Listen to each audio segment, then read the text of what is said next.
తల ఎత్తిన స్త్రీ ధైర్యం బలికి తరలిపోతోంది. గళమెత్తని దైన్యంలో జనం కుమిలిపోతోంది. మనువాదపు మంటల్లో ఊరు తగలబడుతోంది. మగ పశువుల కాళ్ల కింద మగువ నలిగిపోతోంది.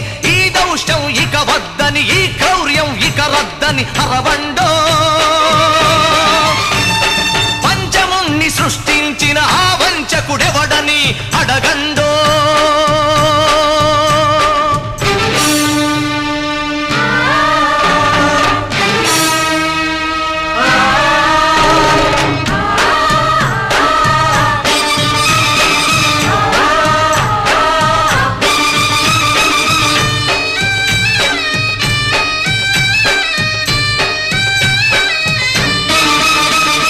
అర్ధరాత్రి ఆడపడుచు సంచరించు స్వర్గం